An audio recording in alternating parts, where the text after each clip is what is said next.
четверг, 6 октября, Минобороны России предупредила американских военных о возможности ответного применения в Сирии российских ЗРК С-400 и С-300 в случае авиаударов западной коалиции по войскам Башара Асада. Сейчас в большинстве сирийских провинций работают российские офицеры, которые ведут переговоры о перемирии, и любой удар по территориям, контролируемым правительственной армией, будет расцениваться как угроза российским военным, следует из официального заявления. Российские расчеты зенитно-ракетных комплексов в Сирии готовы сбивать неопознанные летающие объекты в случае ударов с воздуха, угрожающих российским военным. Напомню американским стратегам, что воздушное прикрытие российских военных баз в Хмеймиме и Тартусе осуществляется зенитными ракетными системами С-400 и С-300, радиус действия которых может стать сюрпризом для любых неопознанных летающих объектов, говорится в сообщении Минобороны. Кроме того, на вооружении сирийской армии стоят российские ЗРК С-200 и БУК, техническое состояние которых за прошедший год было восстановлено. В случае ударов у боевых расчетов российских комплексов ПВО вряд ли будет время на выяснение по прямой линии с американскими военными программы полетов западной коалиции.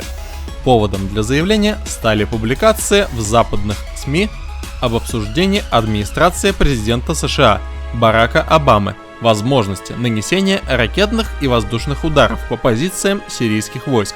Ранее об этом сообщала газета The Washington Post.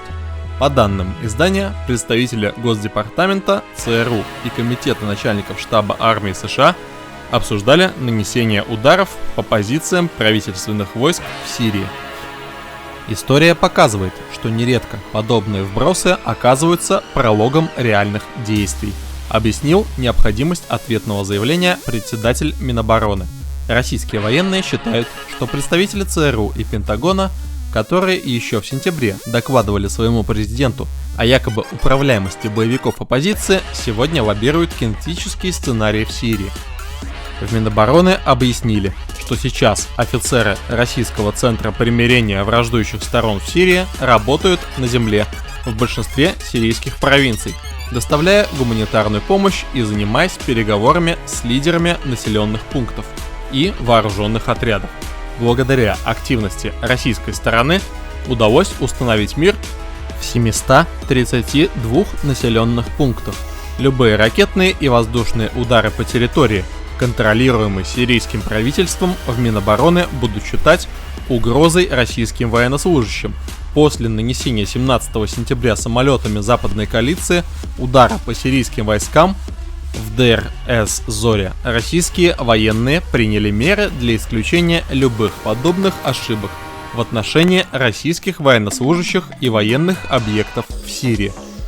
Ранее днем в четверг министр обороны России Сергей Шойгу в Национальном центре управления обороной провел военно-техническую конференцию, посвященную опыту применения российских вооружений, военной и специальной техники в Сирии, в том числе их новейших образцов. Среди такой техники впервые развернутая за пределами России для усиления противовоздушной обороны авиабазы Хмеймим перспективная зенитно-ракетная система С-400 «Триумф». Вслед за ЗРС С-400 в Сирию была передислоцирована и развернута в районе морского порта Тартус зенитная ракетная система С-300В4 Антей-2500. Она тоже впервые была развернута за пределами России. У С-300В4 очень высокая точность наведения на цель зенитных управляемых ракет. Согласно показателям вероятности поражения цели, С-300В4 из 100 атакующих целей будет сбито не менее 70. Кроме того, эта зенитная ракетная система обладает потенциалом нестратегической ПРО.